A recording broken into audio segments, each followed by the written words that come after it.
Hey folks, today we're going to be talking about sun position and giving an overview of lighting in Riders Republic in photo mode. So, sun position is controlled by time of day and sun azimuth.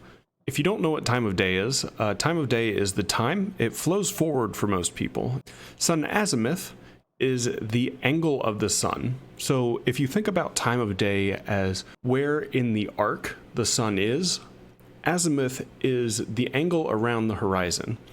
I've linked below a link to a website explaining a bit more about the azimuth, and I think it was really useful for me in really understanding what it's supposed to mean. For our purposes though, you can think of time of day as the height of the sun and the azimuth as the angle of the sun. So how does this work in Riders Republic? Well, there's really 4 different types of times to think about. Night, morning, midday, and evening. The times just before sunset and just after sunrise are known as golden hour to most photographers. The times just after sunset and just before sunrise, like this, are known as blue hour. Blue hour just after, golden hour just before, or vice versa if you're on sunrise rather than sunset. So why is this important? Golden hour and to a lesser extent blue hour are favored by photographers because they often give softer light that gives lots of nice color. You can see right around sunset you've got these purples and these golds, hence the name golden hour. And then when you go just after, you get a nice blue tone to everything. The light is still soft, it just changes the color. But these colors, people tend to really like in photos. So a lot of photographers will stick to sunrise, sunset photos. Personally, I like going out around sunrise and getting photos, especially in the winter when sunrise is a bit later. Some people prefer sunset, but they tend to be the times photographers favor. If you don't want that golden or blue coloration, a midday photo will add less distracting colors and be more true to life colors and show off the rider a bit more that way. Nighttime photos tend to be harder to tell what's going on. There's less contrast because everything is darker. It's harder to see things when there's not as much light. Go figure. But you can still use that if you want. If you're at middle of the night or middle of the day, the sun azimuth matters less because it's going to be directly above you or like on the other side of the earth. So what I'm going to focus on is sun azimuth during golden hour for the most part, since I think that that is what I typically default to when I am doing my photos. So for dramatic lighting, right before sunset is typically good, and I've picked this spot in the canyon to sort of show some of the lighting a bit more. You can see right before sunset, you've got the sun coming from, I'm assuming that's west. And right after sunrise, you've got the sun coming from the other direction, which happens to be behind a mountain. So there is a lot less sun coming in, and you can see a lot less sun and shadows on the background there. When you're thinking about what to do, you can see the sun here, and here, and here, moving towards the player. So when you're taking a photo, typically what you're going to want to do is have the sun highlight the focus of the photo. So in this case, the sun here is on the player. Here it's a little bit off the player. You can see the sun is highlighting the ground underneath, it's highlighting the background, but the player is in shade. So I wouldn't typically pick a sun in this position that's not highlighting the player.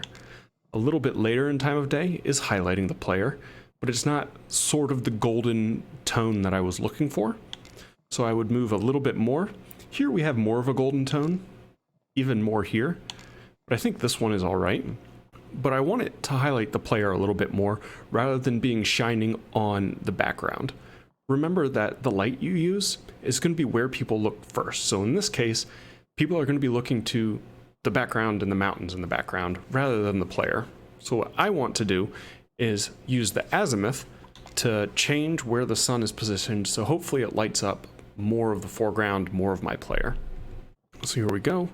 It takes a while, but you can see the sun sort of pivots around. So if I keep pivoting like this, watching the shadow move, you can see I get a little bit on my rider there. And it looks like it's coming from the other side still.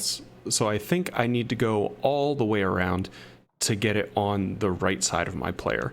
If I switch come over here, you can see that that highlights the player a bit more. And let's look at the difference between that and this.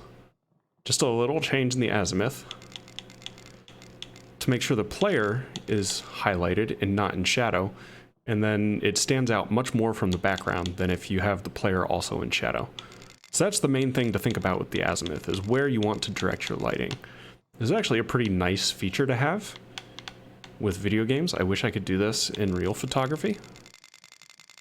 And you can see as I come around, it slows down for some reason. I don't know why it does that, but it adds, there we go.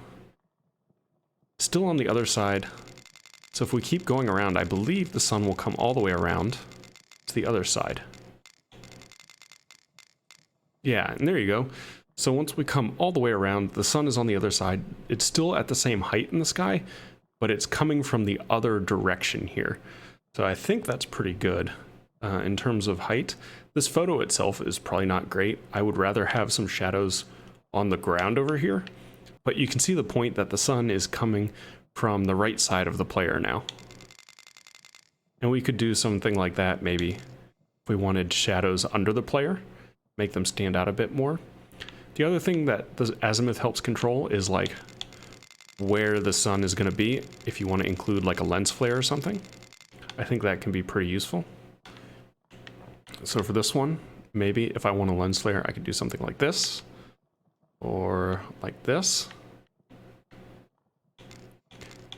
And you can see the lens flare down at the bottom left, sort of going back and forth, depending on the sun position. Or I could put it right by the mountain, turn the time of day down a bit, and get that really golden hue, something like that. I think that's actually a little bit better, not having it quite as high or as direct. And I think that's a little bit better, not having it quite as high or direct, but still lighting the player up. And here you can see again, when we're in shadow, it's much less dramatic, much less golden hues right at this time of day. Well, hopefully that helps give an overview of what those time of day and sun azimuth settings mean and how you might want to use them. Let me know in the comments if there are other photo topics that you'd like to see covered similarly in Riders Republic or similar games.